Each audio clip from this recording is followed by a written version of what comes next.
Hello freshers and मेरे प्यारे droppers. आज हम बात करेंगे प्लांट किंगडम के बारे में। तो जैसा हम लोग जानते हैं प्लांट किंगडम जो 5 किंगडम क्लासिफिकेशंस था जो आर एच वाइटटेकर ने दिया था। किसने दिया था? आर एच वाइटटेकर में। किस टाइम्स दिया था? 1969 में दिया था। आर एच वाइटटेकर ने जो है किंगडम्स को Monera, protista, fungi, Animalia and plant kingdom में डिवाइड किया था। 5 किंगडम्स में डिवाइड किया था। जबकि इससे पहले जो अर्लियर क्लासिफिकेशंस किया गया था जिसमें 2 kingdom classifications, 3 kingdom classifications and 4 kingdom classifications किया गया था। 5 किंगडम क्लासिफिकेशंस के अंदर Monera, protista, fungi, Animalia and Plantae आता है। लेकिन ये मोनेरा, प्रोटिस्टा, फंजाई इसको हम लोग डिटेल्स में बायोलॉजिकल क्लासिफिकेशंस में पढ़ते हैं। फिर एनिमिलिया का एक अलग ही चैप्टर 4 में हम ये एनिमिलिया किंगडम एनिमिलिया को डील करते हैं और इस चैप्टर्स में हम डील करेंगे प्लांटे के बारे में। और उसके अंदर जो हमें इस चैप्टर में पढ़ने हैं algae, bryophytes, pteridophytes, gymnosperms and angiosperms, जिसमें से एल्गी टू जिम्नोस्पर्म्स इस चैप्टर्स में हम डिटेल्स में पढ़ेंगे। जबकि एंजियोस्पर्म्स के बारे में क्लास 12th में sexual reproductions in flowering plant में डिटेल्स में पढ़ेंगे। अब अगर हम बात करें प्लांट किंगडम के बारे में तो प्लांट किंगडम जो है अर्लीस्ट में क्लासिफिकेशंस में क्या हुआ था? जब 2 किंगडम क्लासिफिकेशंस किया गया था तब क्या हुआ था? सेलवाल के बेसिस पे जिसके जिसके पास भी सेलवाल था सारे को प्लांटे में डाल दिया गया था। चाहे वो मोनेरा हो, प्रोटिस्टा हो, फंजाई, ये तीनों को जो है 5 किंगडम क्लासिफिकेशंस में सेपरेट किया गया। लेकिन पहले सबको प्लांटे के अंदर डाल दिया गया था क्योंकि उसके पास सेलवाल था। तब वो दो ही चीज़ पे डिफ्रेंशिएट करता था, प्लांटे और एनिमिलिया। जिसके पास सेलवाल नहीं है उसको एनिमिलिया में डाला गया और जिसके पास सेलवाल प्रेजेंट है उसको डाला गया प्लांटे में। इसी वजह से मोनेरा, प्रोटिस्टा, फंजाई को भी प्लांटे के अंदर ही रखा गया था। लेकिन आर एच वाइटटेकर जो 5 किंगडम क्लासिफिकेशंस के अनुसार अभी जो है उस सबको अलग अलग किंगडम्स दिया गया है। मोनेरा अलग किंगडम्स, प्रोटिस्टा अलग किंगडम, फंजाई इज अलग किंगडम एंड देन प्लांटे। और प्लांटे के अंदर और एक चीज़ था कि एल्गी था, जिसमें से ब्लू ग्रीन एल्गी जिसको हम लोग साइनोबैक्टीरिया भी बोलते हैं, साइनोबैक्टीरिया जिसको हम लोग ब्लू ग्रीन एल्गी बोलते हैं, उसको ऑल्सो एल्गे के अंदर रखा गया था। अब उसको वहाँ से निकाल कर मोनेरा में रख दिया गया है क्योंकि साइनोबैक्टीरिया एक बैक्टीरिया है ना कि वो एल्गी है। तो इस चैप्टर्स में जो हम बात करने वाले हैं प्लांटे के बारे, जिसके अंदर एल्गे, फिर ब्रायोफाइट्स, फिर टेरिडोफाइट्स, फिर जिम्नोस्पर्म्स एंड कुछ जो है हम एंजियोस्पर्म्स के बारे पढ़ेंगे और डिटेल्स हम उसको एक अलग चैप्टर्स में पढ़ते हैं। तो इस चैप्टर्स में हम एल्गे टू जिम्नोस्पर्म्स पूरा डिटेल्स में पढ़ेंगे। फर्दर कंटिन्यू करने से पहले सिस्टम ऑफ क्लासिफिकेशंस दिया गया है। सिस्टम ऑफ क्लासिफिकेशंस मतलब क्या होता है? तो एंजियोस्पर्म्स को जो है फर्दर जो ग्रुप्स है या फिर जो उसमें प्लांट्स है उसको जो ग्रुप किया गया है, क्लासिफाई किया गया है, उसको हम लोग सिस्टम ऑफ क्लासिफिकेशंस कहते हैं। एंजियोस्पर्म्स को जो क्लासिफाई किया गया है, उसके ग्रुप्स या प्लांट्स को जो क्लासिफिकेशंस करते हैं उसे हम सिस्टम ऑफ क्लासिफिकेशंस कहते हैं। उसमें सबसे पहला जो क्लासिफिकेशंस था वो था आर्टिफिशियल सिस्टम। आर्टिफिशियल सिस्टम जो है वो लीनियस दिया था। आर्टिफिशियल सिस्टम्स किसने दिया था? तो वो लीनियस दिया था। और इसमें क्या हुआ था कि ये सिर्फ और सिर्फ जो है वो ग्रॉस सुपरफिशियल्स मॉर्फोलॉजिकल कैरेक्टर्स पे बेस्ड था, जैसे habit, colour, numbers and shape of lips पर। ये जो मेनली बेस्ड था वो वेजिटेटिव कैरेक्टर्स और ऑन द एंड्रोसियम स्ट्रक्चर्स। ये किस पर बेस्ड था? तो वेजिटेटिव कैरेक्टर्स और एंड्रोसियम स्ट्रक्चर्स। और ये कुछ ही कैरेक्टर्स, फ्यू सुपरफिशियल्स मॉर्फोलॉजिकल कैरेक्टर्स को ही देखता था, जैसे कि habitat, colour and number and shape of lips को देखता था। अगर इसका हम जो बात करें आर्टिफिशियल्स का फीचर्स क्या था, तो ये आर्टिफिशियल्स एक बहुत ख़राब चीज़ बोलता था कि इक्वल वेटेज दे दिया गया था।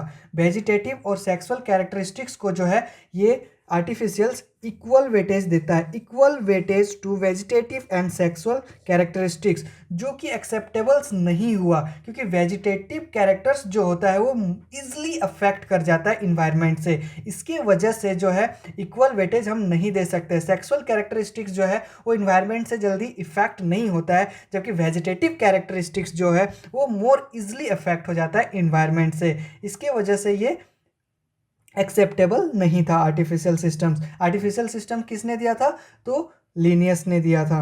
और ये कुछ ही कैरेक्टर्स मॉर्फोलॉजी को देख के दिया गया था, जैसे habit, colour, number and shape of lips. और ये जो मेनली बेस्ड था वो वेजिटेटिव कैरेक्टर्स और ऑन द एंड्रोसियम स्ट्रक्चर्स पे।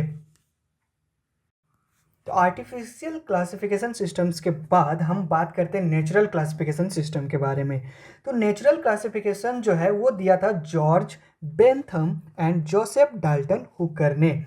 नेचुरल क्लासिफिकेशन सिस्टम जो है वो किस चीज़ पर बेस्ड है? तो ये ऑर्गेनिजम्स के नेचुरल एफिनिटीज़ पर बेस्ड होता है। इसमें ना सिर्फ एक्सटर्नल फीचर्स जबकि इंटरनल फीचर्स को भी कंसिडर्ड किया गया है। इसमें इंटरनल प्लस एक्सटर्नल फीचर्स दोनों को कंसिडर किया जाता है। इंटरनल फीचर्स में जैसे ultra structures, anatomy and embryology and phytochemistry को देखा जाता है। नेचुरल क्लासिफिकेशंस का एक ही डिमेरिट्स था कि ये जो है फाइलोजेनेटिक चीज़ नहीं देखा, मतलब इवोल्यूशनरी नहीं देख पाया, जिसके वजह से नेक्स्ट जो क्लासिफिकेशन जो हम पढ़ते हैं वो होता है क्या? तो फाइलोजेनेटिक क्लासिफिकेशन सिस्टम। ये क्या? Phylogenetic classification system.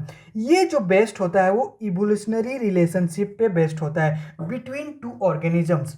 मतलब क्या कि जो दो ऑर्गेनिजम्स का जो इवोल्यूशन का रिलेशंस है उस पे डिपेंड करता है, ये इस पे बेस्ड होता है। ये जो क्लासिफिकेशंस है वो इवोल्यूशंस पे बेस्ड होता है। जो भी दो ऑर्गेनिजम्स के बारे में हम जो रिलेशनशिप देख रहे हैं, उसका इवोल्यूशंस देख रहे हैं, उसका जो होता है वो कॉमन एंसेस्टर यानी कि सेम टेक्सा होता है। इस चीज़ पे ये बेस्ड होता है फाइलोजेनेटिक क्लासिफिकेशन सिस्टम।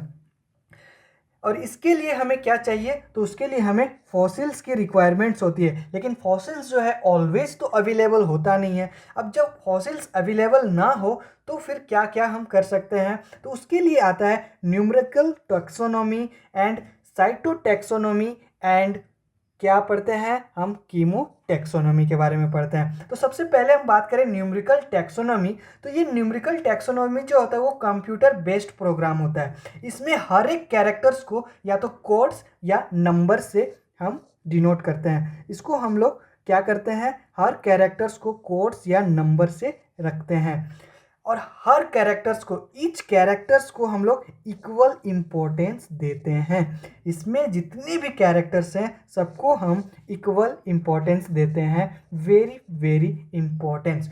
हम जब आर्टिफिशियल्स का बात किए थे तो उसमें जो है क्या हुआ था कि आर्टिफिशियल्स में वेजिटेटिव और सेक्सुअल कैरेक्टरिस्टिक्स को इक्वल वेटेज दिया था, लेकिन यहाँ पे हर एक कैरेक्टर्स को इक्वल वेटेज दिया गया है।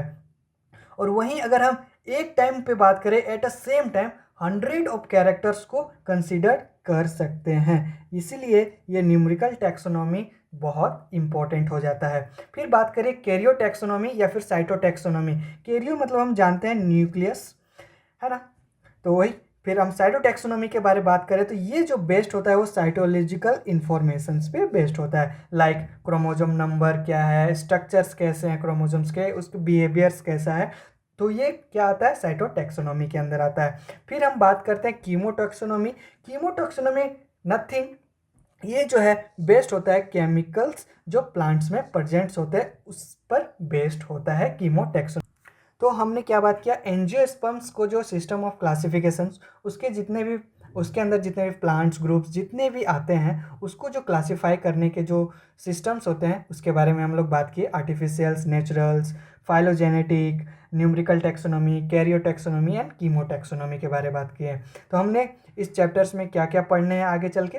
तो प्लांटे पढ़ने हैं। प्लांटे एक किंगडम है, उसके अंदर हमें 5 फाइलम्स के बारे में पढ़ने हैं: algae, bryophytes, pteridophytes, gymnosperm and angiosperms. And in phylums के अंदर हमें क्लासेस पढ़ने होंगे, जैसे एल्गे के अंदर कितने क्लासेस आते हैं। ब्रायोफाइट्स, लाइक एल्गे के अंदर 3 क्लासेस आते हैं: Chlorophyceae, Rhodophyceae and Phaeophyceae. And like bryophytes में मोसेट्स क्या और क्या आते हैं? तो लिवरवॉर्ट्स आते हैं।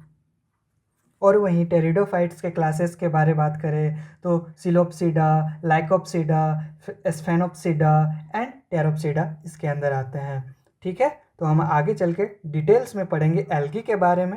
एंड फिर कंटिन्यू करेंगे bryophytes, pteridophytes, gymnosperms and then फिर एंजियोस्पर्म्स के बारे में पढ़ेंगे।